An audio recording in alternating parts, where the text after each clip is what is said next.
Thank you for joining us here at the First Alert Desk on Atlanta News First Plus. We have a special installment of a new segment we want to introduce you to with our media partners at Decaturish. I'm joined by Dan Wisenhunt.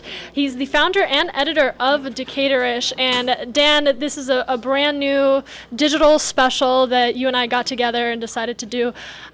Before we get into it and announce it, I just want to, for those that are unfamiliar, talk a little bit about what Decaturish is. What is Decaturish? That's so philosophical. So Decaturish was formed in 2013. I kind of started it as a personal project, and then I just kept doing things, and then I had people come in and help me do the things, and I paid those people to do the things, and then I paid more people to do more things. And, 10 years later, I turned around and somehow or another, I'm running a local news business. So Decaturish, for all intents and purposes, is the local newspaper without a print version. We cover everything that goes on in our community, from crime to community meetings to local events. We try to fill those niches that the daily newspaper used to fill in communities. And so that's really what we're all about. We've got 2 full-time employees, myself and Zoe Seiler. We've got a very talented team of freelance contributors. We're hoping to build on that and grow in the coming years, but we're happy to be here, happy to serve Decatur and DeKalb County. And on your website, you say you're telling the untold stories of DeKalb County, those community hyperlocal stories, which is so important. DeKalb County is one of Metro Atlanta's biggest counties, and we appreciate the work that you do. So it is with great pleasure that we bring you on here and announce our new digital show. It'll air weekly, and it is called Decatur Dish, dishing out all of the latest happenings in DeKalb County with none other than Decaturish. Dan, I know that this is something that we wanted to get together with you and hop on here and just highlight DeKalb County and all of that goes on in that booming community. I want to start with some big news that could change a lot in DeKalb County. The DeKalb Charter Review Commission recommending subpoena powers for commissioners. What kind of impacts are we looking at? Right. So the Charter Review Commission process, just for your viewers' illumination, I would say, a charter functions basically like a county or a city's constitution. That would be the closest analog. It describes the powers and duties of elected officials. It describes the official functions of government. And every few years, cities and counties like to go through this process where they say, okay, is what we have working? Is it not working? What can we do to tweak or fix it? In DeKalb County, the form of government's been under debate for a while. So one thing that is going to happen probably and to be clear, there's a lot of steps that have to happen before this becomes law.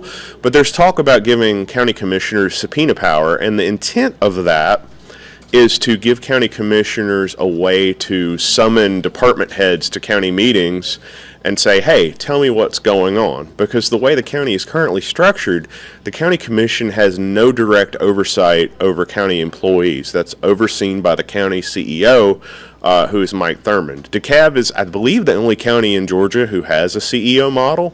The closest analog for your viewers might be a city manager, except it's an elected position. And during the charter review process, one of the things that they talked about was taking the CEO role away and replacing it with a proper county manager. So somebody who would have a degree in public administration, somebody who wouldn't be elected, and who would serve at the pleasure of the county commission. That did not happen, although I feel like that gets talked about every couple of years for whatever reason. I think people just they just don't like that DeKalb County stands out in that way. And also, historically, DeKalb has had some pretty corrupt CEOs. Mike Thurmond, thankfully, has not been. He's run a good, clean government, and he's term limited. So there's going to be a CEO's race coming up. And the commissioners who'd have to vote on this are also going to be running for CEO. So I doubt very seriously they would vote to limit opportunities for themselves.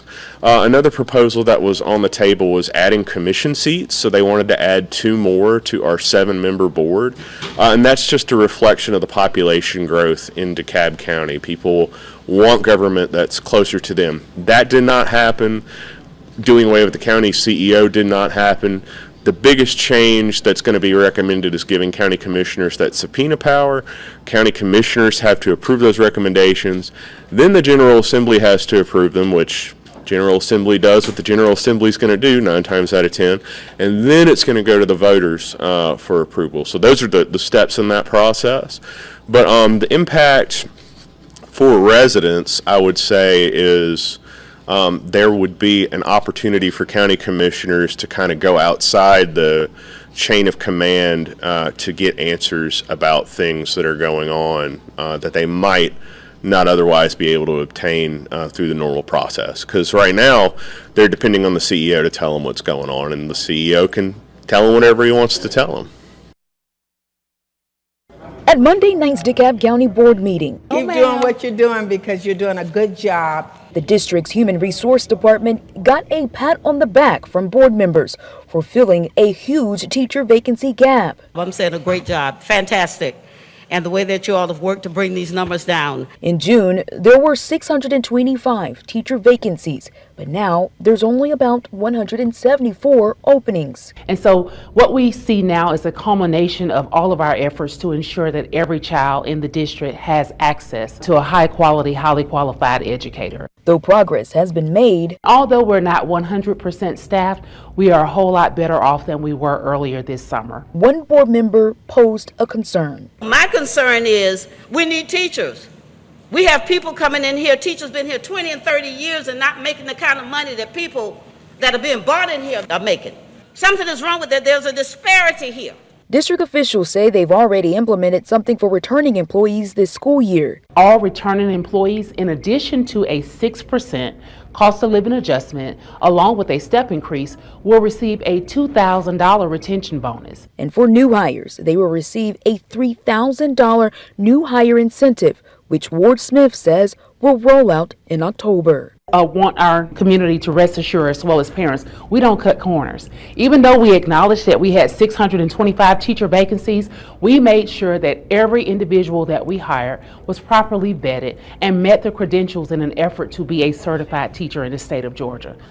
All right, so that was a look at the ongoing issue. And you mentioned to me that this teacher shortage has really gotten worse since the pandemic. So a serious look at how to improve that. Now the teacher residency program, what exactly does that program aim to do? Well, the gist of it is just to create a pipeline for professionals who maybe want to get into the field and just gives them a more structured way to do that. Dr. Devin Horton, the superintendent, actually ran a similar program at his old district up in Chicago. So in many ways, this is sort of a copy-paste of what he did up there.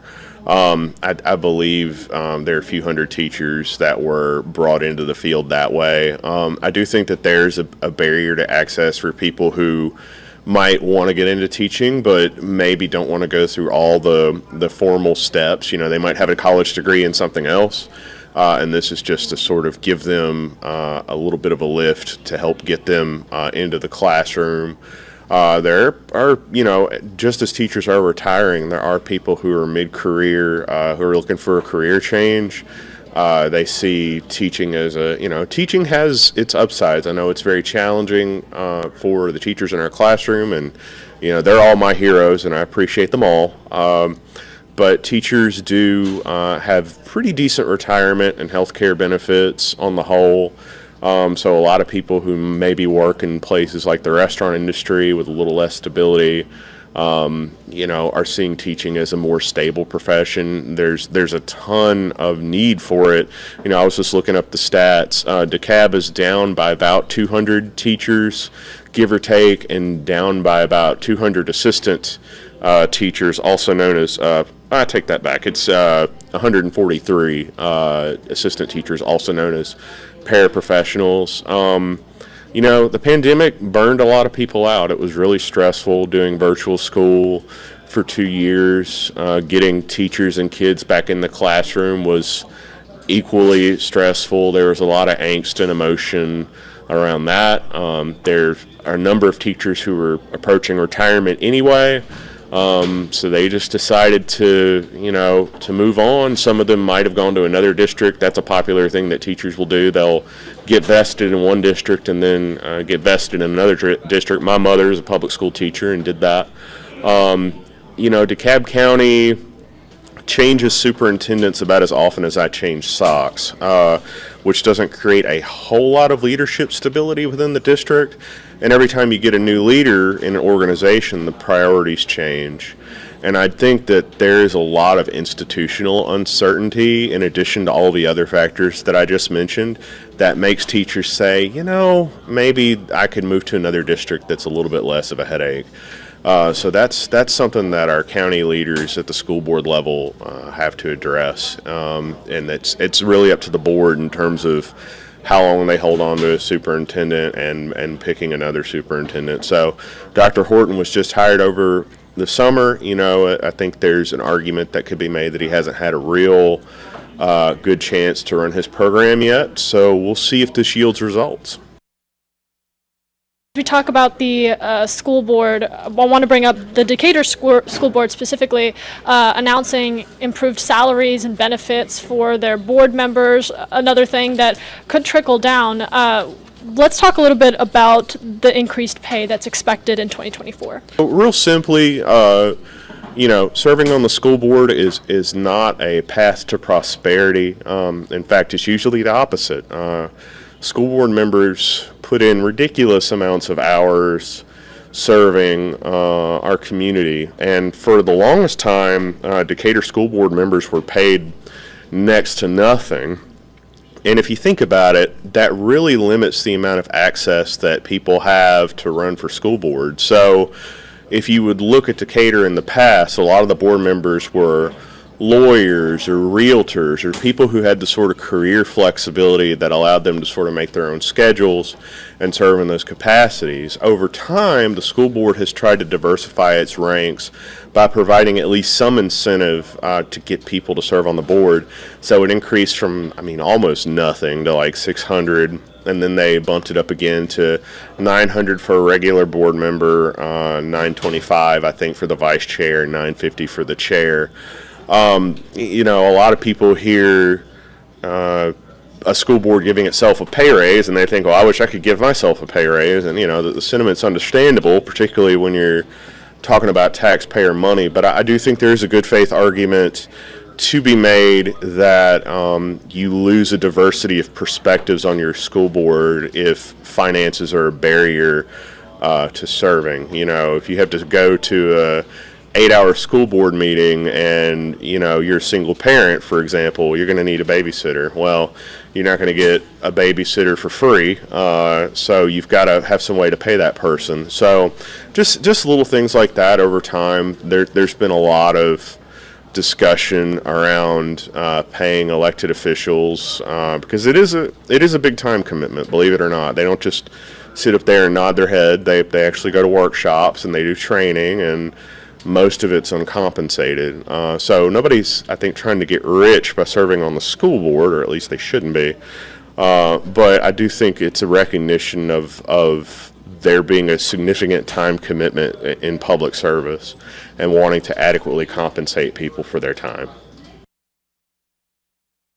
Stepping away from some headlines surrounding current movements for schools, let's put a spotlight on local businesses. Most recently, the Decatur Downtown Development Authority announced it would be considering new grants for local businesses. What prompted that interest in providing this type of assistance? Well, that's what the DDA does. The Downtown Development Authority exists to promote local businesses in any way that they can.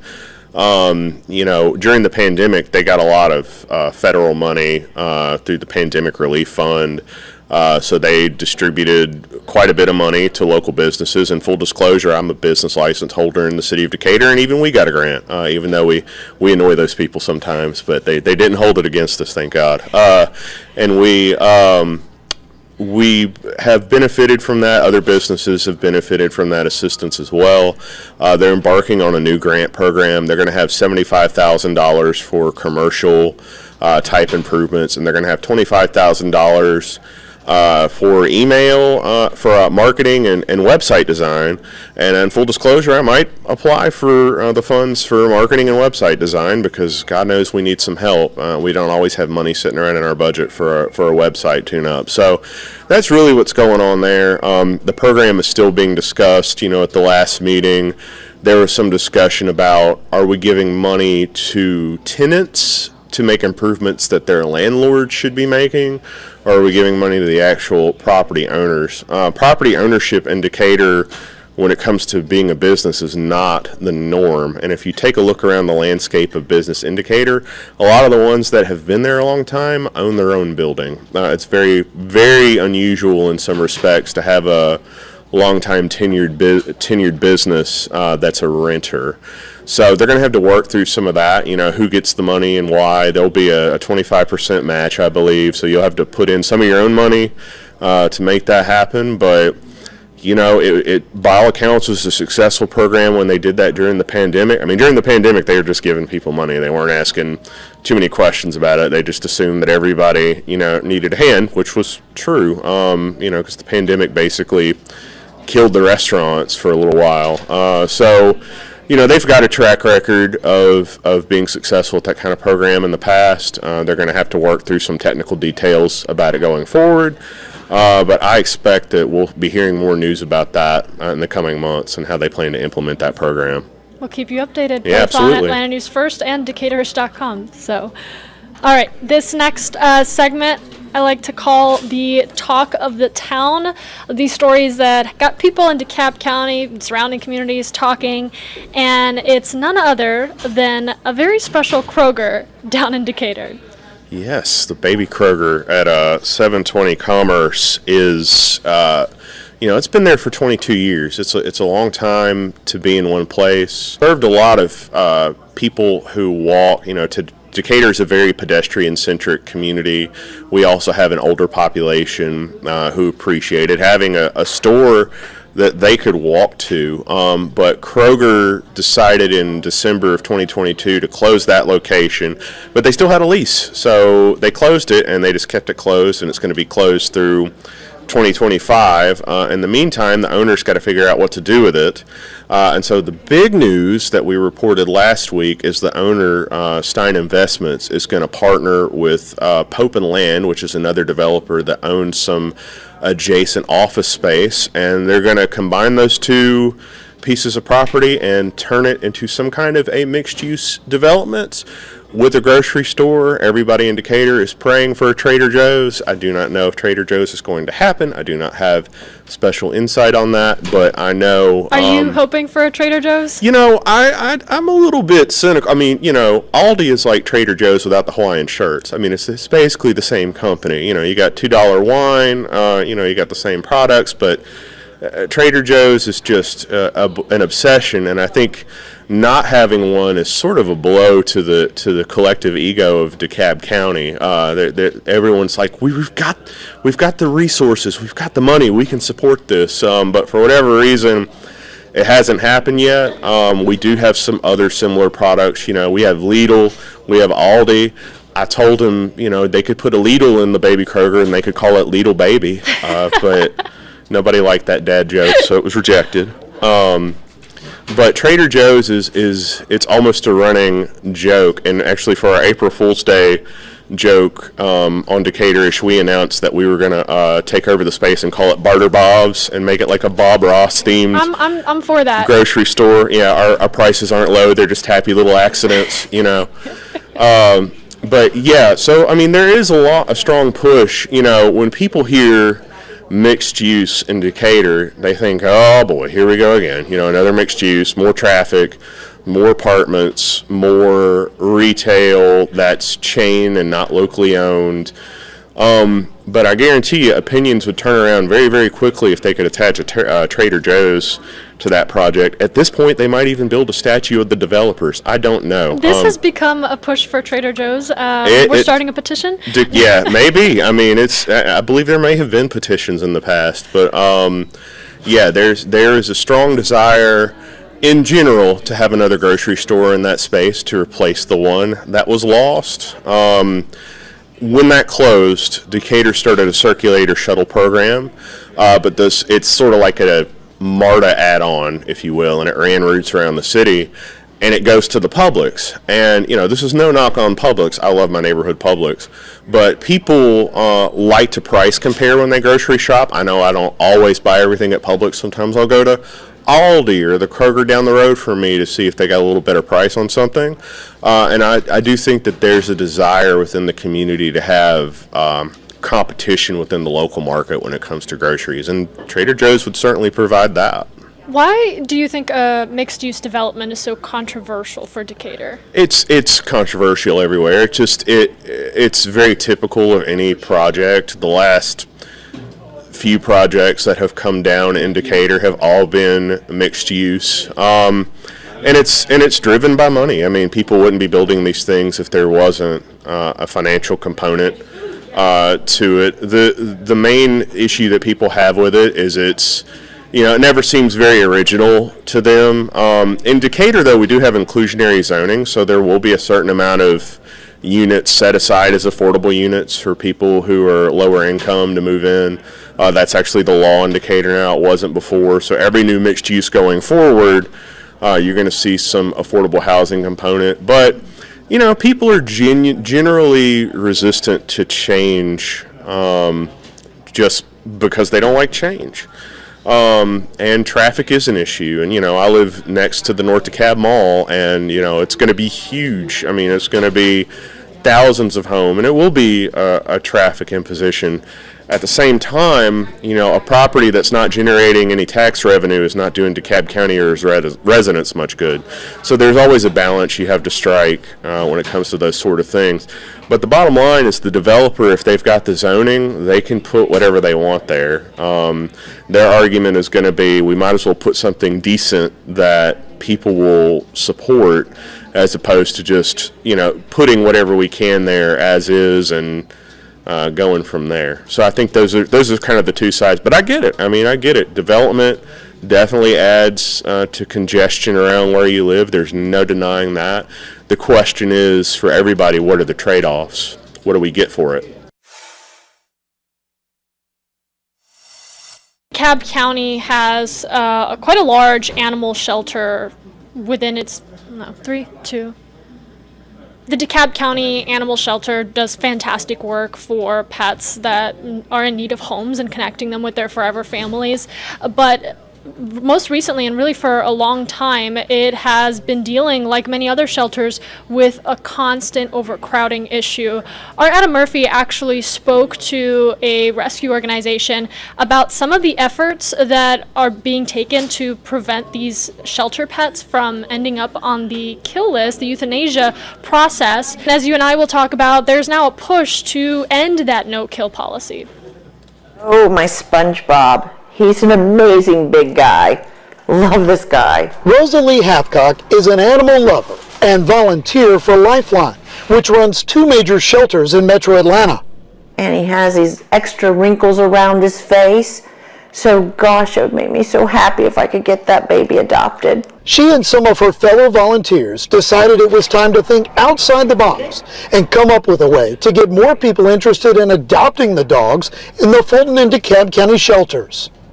It's hard when, that's overcrowding and the dogs are stressed, and because of that, it just leads to decline and more demand. So she created dog profile cards, much like baseball cards, but for animals, and attached them to pieces of candy that homeowners and businesses could hand out this Halloween season. And we chose 100 of the dogs that have been here for 50 or more days that are not necessarily getting the attention of people when they walk through the shelter, but are awesome animals.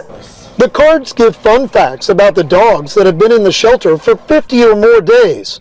A Lifeline spokesperson said there are a couple hundred dogs over capacity between the 2 shelters. The outcome could be very, very sad if we can't figure out some more creative ways, and instead of doing shock value with euthanasia, trying to figure out a different way to get people's attention and a way to help and see how great these animals really are.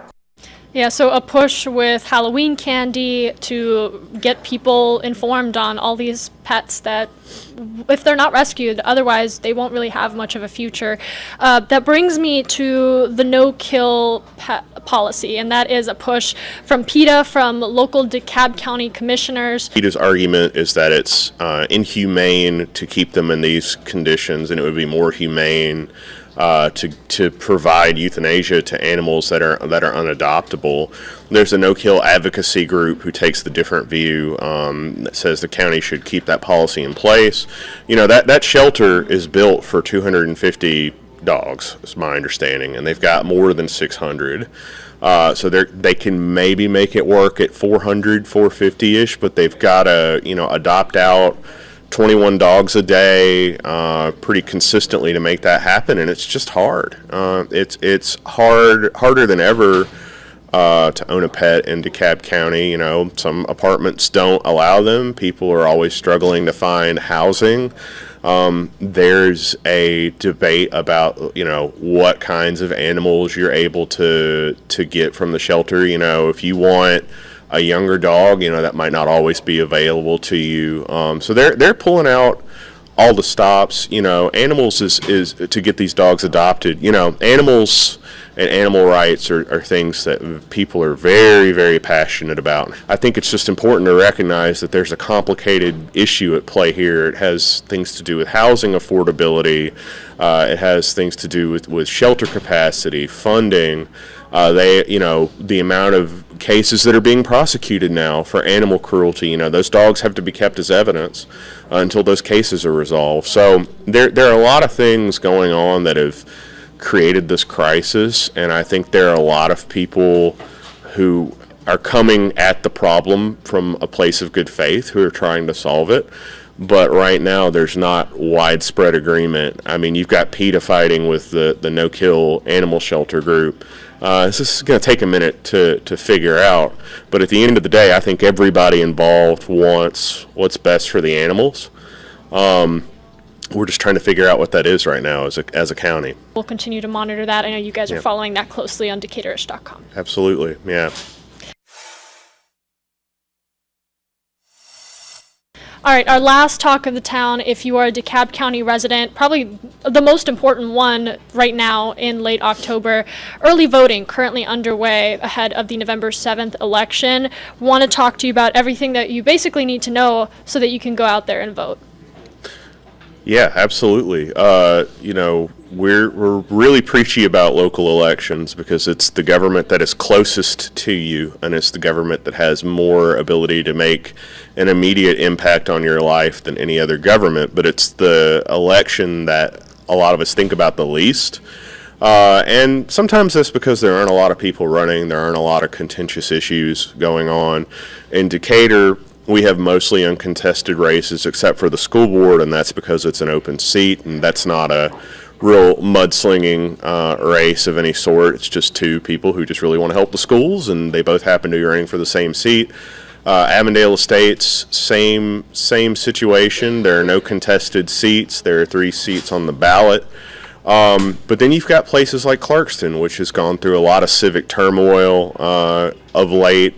They had controversy regarding their previous city manager, who they parted ways with.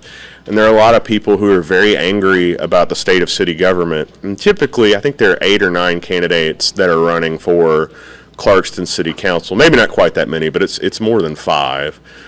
Some of them served on the council previously. But typically, when you see a large number of candidates in a local election, that's usually a sign that people are not very happy with the current state of their government, and that is certainly the case in Clarkston. There are 3 incumbents running. They're all running for re-election, and there are quite a few people running to unseat those incumbents, and in local elections, even 100 votes can make a difference between who runs a city or not. So that's something we're going to be keeping an eye on. Tucker is an interesting one because Tucker has term limits, and that's in the charter, which we talked about earlier. One of the things that makes Tucker unique as a city. So they've got some contested races as well. I did want to point out that District 2 race, there are 3 candidates of color running in that race. That means no matter what, as a result of that election, Tucker will have its first council member of color, which is a big thing. You know, the city's only been around for 7 or 8 years, and it's had all white council members up until this point. So that is one thing that will definitely change on November 7th, and it's a sign that, you know, Tucker's growing up a little bit as a city, and it's able to represent more of its community in elected office. Elections are going on through November 3rd. Decaturishvotes.com is our URL. It links to all our campaign coverage. We posted a voter's guide recently. There are some things I'll touch on briefly. We've got the homestead exemption. We've got ESPLA. So homestead exemptions are basically tax breaks for people who are homeowners. Some of them are age-based. You know, my family, we own our house, so we get a homestead exemption just for being homeowners. And then there's special purpose local option sales taxes, or SPLOST. And those are, sales tax levies that pay for things like roads and buildings and other brick and mortar type things that you see in your community. And so those will be on the ballot this year. We won't really have time to get into the intricacies of them, but I would tell you to go to decaturishvotes.com and look up our voter guide, and you'll find all the information you need on all of these local races. And I would just encourage anybody watching this to if you're registered, go vote. You know, there's plenty of opportunities to early vote. There are plenty of locations to do that. There's really no excuse. You don't have to worry about lines for the most part. And it matters. And if you are unsure who to vote for, then check out decaturishvotes.com, because we've got links to our Q&As. We did candidate forums with a lot of these candidates, and we wrote stories about those forums as well. So we feel that we've given you everything that we can give you to help you make an informed choice this election, and we hope you will exercise your right to vote and vote in the November 7th election.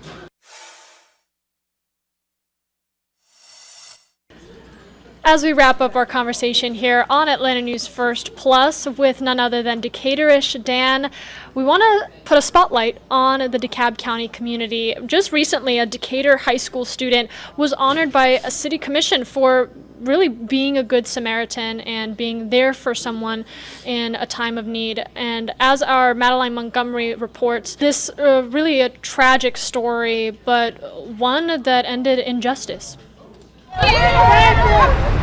Unsung heroes finally getting their dues after tragedy struck one of their own. My friends were walking to class and they saw him like in the stretcher, and they were like, oh my gosh, like our favorite crossword got hit. Decatur police say 69-year-old Jeffrey Smith was hit by a driver who didn't even stop on Monday morning. He was here every morning. He said good morning. He was so nice. Like, I just don't understand. It's very difficult to hear and to understand why someone would do that. Police say Smith is recovering, and the driver, Al-Rahman Heath, has been arrested thanks to a Decatur high schooler who made note of his license plate number.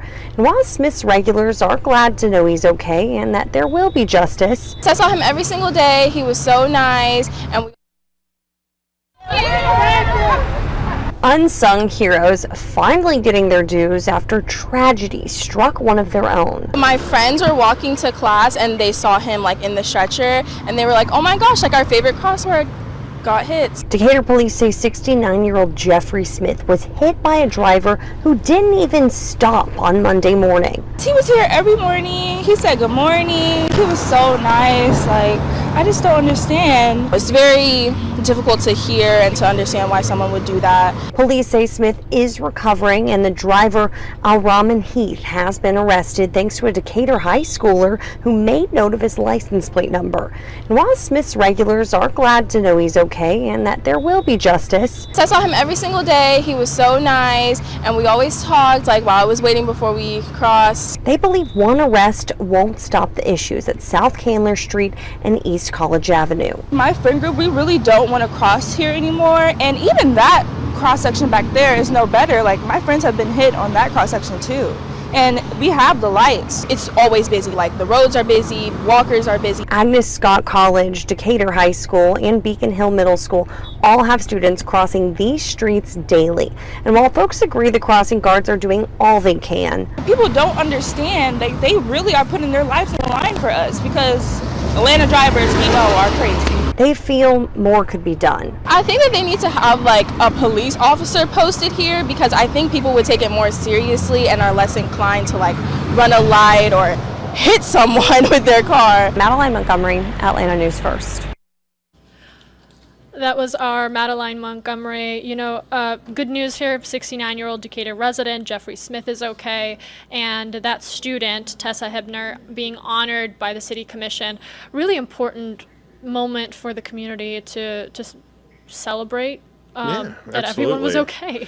Yeah, well, I mean, it had a decent ending. There's presumably going to be justice. Of course, everybody's innocent until proven guilty, so we need to wait and let that trial play out for the person who's accused. But, Decatur residents have a very close relationship with their crossing guards. Again, we're a very pedestrian-focused town. Crossing guards are known by name. There's more than 40 of them in the city of Decatur, and they work at various intersections. They see the same faces every day. They know the kids by name. The kids know the crossing guards by name. And so when there was a hit and run on a crossing guard, there was a general sentiment of, oh, hell no. And a lot of people were very upset about that particular incident. Thankfully, the crossing guard is going to be all right. But when they made the arrest, they kind of surprised everyone and said a Decatur high school student had stayed, had rendered aid, but not only had done that, had grabbed the license plate number of the vehicle in question as it sped off, and got a description of the suspect. So I think Tessa is the kind of kid that every parent is hoping to raise, to be that quick thinking in a moment like that. But she didn't panic. She did all the things that she needed to do and more. And what she did ultimately led to the arrest of this suspect, who they found later that day. And of course, that's a whole legal process that has to play out. But Decatur police are very secret squirrel about, who the student was. Obviously, it's a juvenile, so they can't release those records. But I know that every media outlet in town was cold calling everyone in Decatur trying to figure out who this kid was. We certainly were. We wanted to have that story first, and we did get it first because we covered the commission meetings, and she showed up, and they gave her an honor. She didn't say a whole lot. I get the sense that she's not really seeking attention. Again, the kind of kid every parent hopes to raise, but yeah, it's a story that everyone could smile at and say, yeah, the kids are going to be okay for as much grief as they get. We're raising some pretty good kids in this community, and we should be proud of that.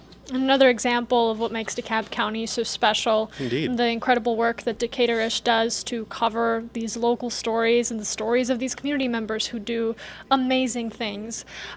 If you enjoyed this episode of Decatur Dish, as we dish out the latest news headlines, community stories, as you like to say, Dan, the untold stories of DeKalb County. So many untold stories. So many. So little time. Make sure you check out Decaturish.com. I'm going to drop that super down there so you can see it. They follow all of the happenings in DeKalb County, surrounding communities. I know you also have a newsletter. Where can people find you guys? Yeah, so a few things for your viewers. Locally sourced news.com is where you can find the sign-up link for our newsletter. We have an events newsletter that goes out on Monday, and we have a Decatur Dish email that goes out on Friday. That contains all of the top stories from the week. If you appreciate what we do, we do this for free if we could, but we can't. Support yourlocalnews.com. Again, that is supportyourlocalnews.com. That'll give you links to become a paying subscriber. You can pay us a little bit of money every month, or you can donate to our fall fundraiser to keep us going. We set a goal of $25,000 for that fundraiser, and we're already up to $9,000. And fall doesn't end until December. I checked the calendar, so we have still got time to meet that goal. So please, and also, if you're watching this, I believe Atlanta News First would appreciate it if you download their app on Roku and wherever you stream your TV, so you can access this program and other great shows that they're putting out on that platform. Maria, you could probably give the viewers a little bit more information about that. Yep, we got the Atlanta News First app, and make sure you tune in next week right here on Atlanta News First Plus for another installment of Decatur Dish with none other than Decaturish Dan. We'll see you next time. Thank you. See you next time.